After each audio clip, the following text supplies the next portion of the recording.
Hey, hey, party people! Welcome back to the Reformed Party Girls podcast. It's your girl, Kay.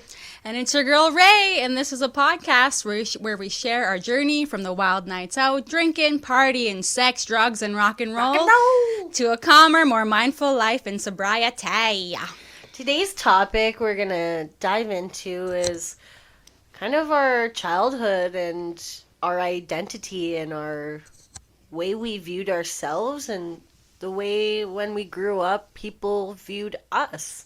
Um, you can't tell on the podcast, but I'm mixed. I am half white and half Asian. My dad was Vietnamese, and I was raised by my white family, and those struggles of growing up in the late 90s, early 2000s before, you know, mixed kids and ethnicities and immigration were big. Grew up in Alberta in a predominantly very white conservative province, and kind of how that was, and maybe how it affected my life, and maybe how it correlates to why I drink and did drugs and had a really bad self-image of myself. Yeah, totally. Yeah, Yeah. I'm in the same boat. Like, I am Métis, so half native, half white, or I guess half indigenous. But you'd never know it looking at me because I got freckles, green eyes, light hair. I look like a white girl, but I don't sound like one. Yeah. But I'll let you take it away first, Kay. Yeah, so a little bit of my story. My mom had me when she was 16 years old. She got pregnant with me when she was 15. She was a runaway living on the streets. My mom is very, very fair, very white, with strawberry blonde, red hair, with freckles and green eyes. And my dad was a much older man and is, from what I remember, in his mid 20s. He was from Vietnam. His family had escaped to Canada when the Vietnam War was happening in the 70s. And he was a drug dealer in Edmonton, and he met my mom, and they had me. And my mom used to tell me stories, actually, when I was just a baby and I was just born, that the police used to knock on her door and bribe her with diapers and baby formula so she would give them information about the whereabouts of my dad or my uncles because they were gang members. And would she? No, she wouldn't. My mom is street, man. Yeah. Like she She ain't is no tough. snitch. No, she ain't no snitch. And when I was 3, it's actually my very first memory I have. Of your Um, dad? Or yeah, so my first memory I have as a child is actually of me at the Remand Center, which is a detention center. It was downtown then. Of me talking to him through the glass on one of those phones while he was in jail. really? Yeah, it's my very first memory, and he got deported, um, obviously for what he was doing, and was never in my life. Lost all contact with him and his side of the family. And so I was raised by my mom and my grandma and my auntie, again, all very, very white. And um, something that they did to me that I didn't really realize until much later how much it affected me, but Mm-hmm. they raised me always telling me how much my dad loved me Oh, and yeah. how I was his little girl and he would do anything for me and that I was his entire world. But they had created this image in a young Kaylee's mind of a man that didn't exist, Mm. of a man that supposedly loved me more than anything that wasn't in my life. Mm. And I never realized how much it affected me until, when you realize you grew up without a dad. Mm-hmm. but there was supposed to be this person out in the world that loved you so much that wasn't there. Mm-hmm. Um, yeah, so, that was really, really tough. And so growing up, I did feel connected to my father, and, I presented very Asian, like dark hair, tan skin, um, my eyes and my features. And when I grew up as a young girl, I got asked all the time, "What are you?" Oh, that'd be kind of weird. What the fuck? Yeah, like people would ask me all the time, and it doesn't happen as often now that it's more present in the world, but I used to have like adults ask me as a young kid like what I am. And what was your response? You know what? I don't remember what I used to say when I was younger, but when I grew up as a teenager, you get a little sassy, and I'm like, I'm Canadian. Oh, Like I'm Canadian. yeah. Fuck yeah, though, for You you know, saying and that. and I realized too the verbiage was completely off, and I don't think anyone ever asked me that question maliciously. They were just intrigued to know what my heritage was, and Mm, why my features were that way. And so it really created this this void and this hole in me, because what I saw in the mirror when I looked into it was something different than what I think people saw, because yeah. I viewed myself as exactly the same as my family, as my mom. Mm-hmm. And here I was, people always asking about me and why I looked that way. And too, like, as a little girl growing up, uh, you know almost having people not believe that my mom was my mom, Yeah. because they couldn't understand that this little mixed baby could come from her, Yeah. right? And it even still surprises people when I say it. Mm-hmm. But if you were to put like me and my mom together, like you could see that we are related. Mm. But it was even tough because my mom was so young when she had me. It just always caused a lot of confusion, and I think for myself growing up, it did shape who I am now. I went to a fine arts school, which was like audition only. This is a crazy story. Oh, my childhood is wild. So when my mom was pregnant with me, she went to Vic Comp, which is now Victoria School of the Arts in Edmonton.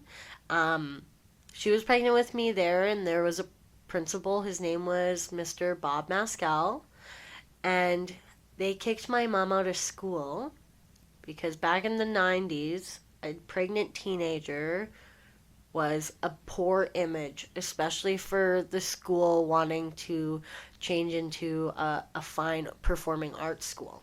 So they Mm. kicked my pregnant mom out of school. What the fuck? So when I was 5 and ready to go into kindergarten, they actually took me in to that school.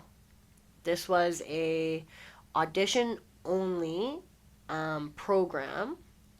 It was an IB Learning, International Baccalaureate Learning Program. So it was a very, very hard to get into school at the time. Hmm. And they let me in because of what they had done to my mom. Really? And as a little girl going to elementary school at a performing arts school where other kids had to audition and get put into that school, also predominantly white kids, being mixed, I always felt like I had to prove to people and prove, I was young, but I had to prove to the teachers and to the other kids' parents that I belonged there. Mm-hmm. And I always felt judged because of my mom, right? Like Mm. when I was 5, my mom was 20 years old, and all the other kids' parents were much older, right? And I always felt that pressure a little bit to do well and never let anyone think that I was any different or that I needed handouts. Um, and it's really driven into, I think, my work ethic and how I am now and why I strive for like such a high achievement, especially in the workplace, is I don't want anyone to ever think that you know, I didn't get to where I am without all the hard work. And but while I was going to school and I was young, I used to get called into the principal's office, and it was Bob Mascal. He used to give me envelopes to give to my mom, and it used to be money. He Really? used to give my mom money. So he felt bad? Is that I why he think did he it? felt bad. Yeah. Wow. So as I'm saying, like I don't need handouts, but my mom did. My mom had two kids at that point, and she was 20 years old, right? Like, Wow. could you imagine? I couldn't No. even imagine having kids now. No. So, I was really, really blessed to go to that school. I was able to go there. I went there kindergarten to grade 12. Can I ask, like, what do you audition? Like, It was just because it was an art school, so you had to, like do some painting and like oh, okay. sing and dance and stuff like that. Do you Like remember what you auditioned? I didn't have to, right? I yeah, didn't right. have Oh, to. okay, okay. But yeah, like I don't know what elementary was like in WA, but right, like I would have art class, twice a week. I would have dance class twice a week. We had music class. Oh, Like all of that, like at 5 years old, like that was a part of my learning. damn, that's Yeah, fancy. That's too yeah. fancy for Then, Wob. like my school had like a giant theater like built into it. Like it was crazy. It was. Wow. I'm very blessed to go to that school. It really was awesome. But yeah, like growing up, I just always felt really different. And then, I had people kind of remind me all the time that I was, because they would always question me because of the way I looked. And yeah, it was a lot. And then when I got older, people can continue to still ask me all the time what I was. Was that the extent of it, or like did people actually make fun of you for how you looked? No, I never got made fun Well, of. that's good. Not that I remember. I think, like my personality is really big, and I'm really outgoing, and I'm really bubbly, and I think, a lot of that has to do with I didn't want anyone to ever judge me, and like my personality kind of came out because I didn't want what I looked like to to make me. I wanted my personality and everything else to like outshine it. And I like Vic was a really good school. Again, art school is like I don't really think there was much bullying and like that. It was a school where like punk kids went, and nowadays it's right, like it's arts, right? Like you look at like art kids and stuff Yeah. like that, and you could picture that. But like I would say just like a bit of my life has just always seen a little bit of like subtle racism, or like the bad end of like just ignorance, Yeah. and like not realizing that you're subtly being racist. So yeah, I raised by like my white family, and my cousins and my younger brother were all born much at a different time than me and my sister. So me and my sister are about 10 years older than my cousins, and I'm 17 years older than my brother. So when they were kids and they were growing up, I was a teenager. And I remember I took my two cousins and my brother, who are all blonde, white, very fair. I took them to the swimming pool. It was just me. And we were playing in the pool, and I had a man come up to me. And he said, "Hey, you're really good with the kids. Can I get your card?" Thought you were the nanny or He what? did. And I'm like, "What do you mean my card?" And he's like, "I would love for you to look after my kids. You're so good with these kids at the What swimming pool." And I'm fuck? like, this is my family. Yeah. Wow. Yeah. So like random. so shit like that would happen all the time when they were young because I was older, so I was always the one babysitting and looking Yeah. after everyone and taking them out. And I got that look all the time that I was the Yeah. nanny. Walking around with my mom, who me and my mom are only 15 years apart. Like, I was friends. I just recently was friends with people who were my mom's age. Yeah. But when my brother was a baby and like the three of us would be out, like people all the time would think I was the nanny Wow. because for some reason in society's mind, I could never be related to my family Yeah. just because Wow. of the way I look. Isn't Yeah. that crazy? That's Yeah. been my entire life. What It did that still guy is my life. What did that guy at the pool say after you told him that's your family? He was so embarrassed. He was so embarrassed. Yeah, and like, right, I'm young. I'm like 17, and I'm like, I don't even know how to approach this. Yeah. Right? Because,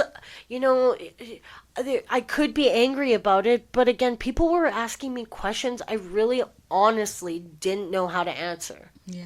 Like, I'm sorry you're confused by the way I look and by the way my family looks. That's not my problem. I don't Yeah. have to explain the family dynamic or how that works for you. That's not my job. Mm-hmm. It's not my fault your brain can't comprehend the fact that I am related to these people. Yeah. And, I could be angry and I could respond with aggression, but honestly, those people I don't care enough to educate. Like that, Mm-hmm. my sister's a little different. She's got a little bit more bark to her, and I'm sure she'd be a little more spicy. But yeah, it's like racial ignorance is something I dealt with like my entire life. Damn. Yeah, it's crazy. Holy shit. People like really. It just goes to show, like, the importance of looks. Not the importance, but what looks and the way you look are perceived or presented to other people. Yeah. Right? Do you still have that to this day, like as an adult, or? Well, I'm not around my family as much. Mm. I would say, maybe it would be easier for people to understand that now that it's more of a thing. Yeah. And it's more common. I will say this when I tell people that I'm half Vietnamese and I'm half white, everyone assumes my mom's the Asian every single time. Yeah. Every single time. Yeah. And when I tell them my mom's white, they're blown away. Yeah. Because again, in their minds, they cannot comprehend the fact that a white woman was with an Asian man. Yeah. It's crazy. Yeah. The world's changing, which is good, but like back in the 90s and the 2000s, it's not anything like how it was now. Yeah. Yeah. What about during COVID? Because you remember when there was all that hate towards Asian Yeah. people? Did you get any of that? I didn't get any of that because again, too, people think I'm native sometimes. Really? Yeah. Asian people always know I'm Asian. Yeah. They know. Yeah. But like white people are stupid and sometimes like think I'm native or indigenous and Yeah. like but not here. But my sister lives in Vancouver, which has a very heavy Asian population Yes. because of the ocean being just across from it. Mm-hmm. And she said she saw it all the time. Yeah. Like, and she noticed it while she was there. Yeah. I mean, Alberta's pretty scary. Honestly, during COVID, I just like raved and did so many drugs and drank in my apartment. I didn't really leave or do anything Yeah. else, but she experienced that. Yeah. Yeah. Wow. Isn't that Damn, crazy? That is crazy. Yeah. Shit. That's interesting as well, though. Like, what are you? Like, what Oh the my fuck? God, right? What are you? Like, Yeah. I Well, wouldn't know how to answer that either. Like, what do you mean, what am I? like our friend M, like Mackenzie, same thing. Yeah. His family, his sister Madison has blonde hair and is very fair. Oh, And his mom and dad are okay. too. Okay. Right? He's got like very, very little like Métis in him, but he really presents that. So he got that a lot while he was growing up too. Sorry, Mac, I told your story. Whatever. But yeah, like it's crazy. One of these things is not like the other, and people just assume your family isn't your family. It's Yeah, crazy. that is wild. Damn, holy shit. What about you? When you were like your dad and your sister, like, do you and your sister really look alike, or are you both very? Yeah, so my younger sister, me and her do kind of look alike, especially when we were younger. People were Yeah. like, oh, you guys look like twins, yada, yada, yada. But I have an older half sister, and we don't look anything alike. But yeah, my small town, I'll call it Wob. I won't say the full name. You could figure it out. It's 3.5 hours north of Edmonton. It's a small native community. And my mom was Métis, but she totally looks white. She was fair skin, green eyes, light hair. And same with my cookum. She looked No. white as well, but she was fluent in Cree. And her mother is full native, but married a white man. Yeah. So- Genetics. Yeah, but also what I learned, like, because my great grandmother married a white man, she lost her native rights. Like, No so her way. treaty, I guess citizenship or whatever, was taken away. So that got taken away from being passed down to my mom and then passed down to us. Really? Isn't that fucked up? That's crazy. Yeah, so and my dad is a white boy. He has like Ukrainian, Polish, Russian, and he only lived like 2 hours away from Moab. Yeah. So him and my mom got together and had me. And yeah, like I said before, like I am Métis, but I don't look native at all. I have freckles, light skin, green eyes, light hair.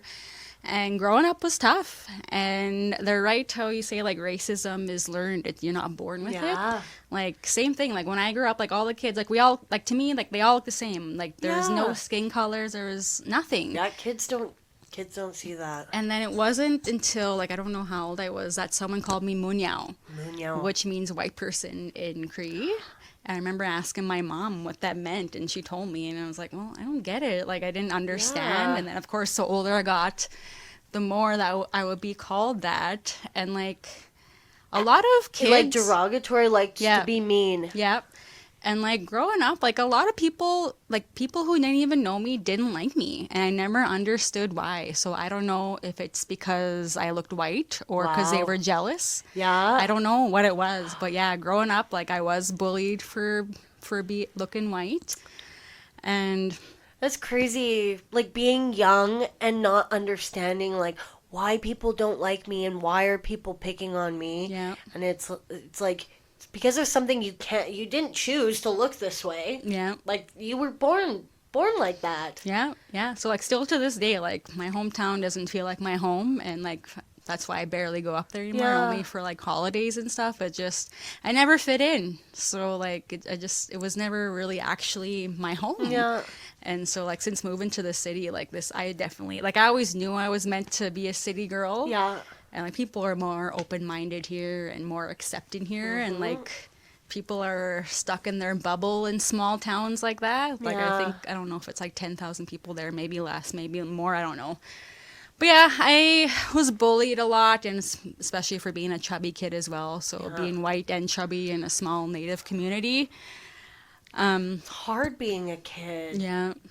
Because Yeah. again, you like stuff like that is like why is everyone being mean to me? Yeah. Like I don't know, like what did I do? And then you start to think like, oh maybe I did this wrong and this and Yeah. you Yeah. get stuck in your mind. Yeah, and then that's why you like hang with the bad crowd or like do dumb or bad things is because you're trying to fit in. Yeah. You gotta do what you gotta do to fit in and to be cool and be with the Be cool cool, crowd, yeah. and then you go down that path and whatnot.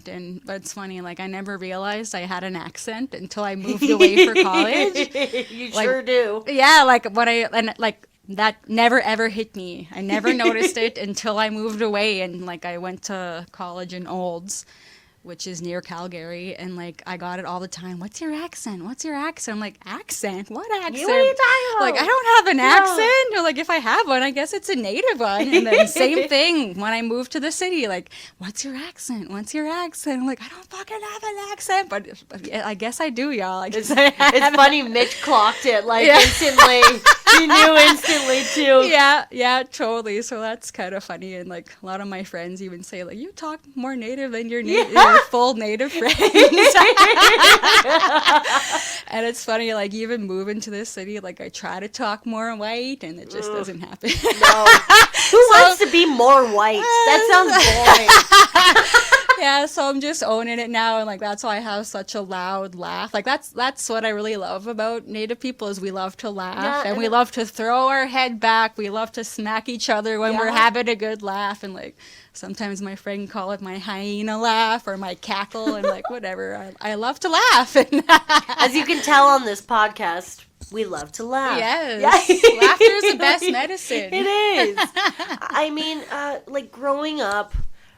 Did you ever want to look different? Did you ever want to, be more like, have darker hair, darker skin to fit in, or? No. Me neither. I never had like an itch to be more white. No. I was like never like, oh, I wish I had blue eyes and blonde hair. Like, so I guess that's a beautiful thing of kind of our differences, We never wanted to be something else. Yeah, it's a perceived. So skinny. Yeah.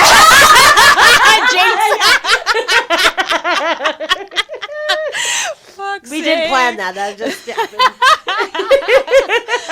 Oh, that's so true. Except skinny. Fucking women and they're wanting to be skinny. You know what's funny is I honestly, like, sometimes I dream, like, oh, if I was to get 3 wishes from a genie. The first one is, like... I thought about that, too.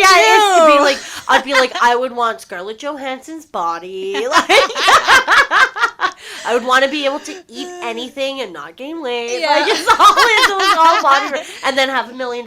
Yes, right?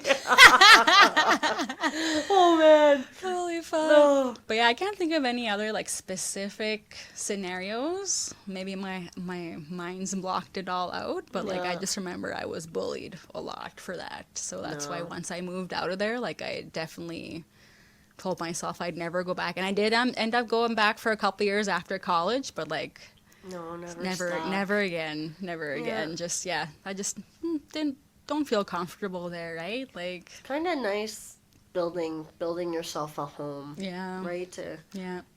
Like of course it's nice to see like my family members and my close friends there, but like everyone else. You don't want to get a house there and go back there. Never. No.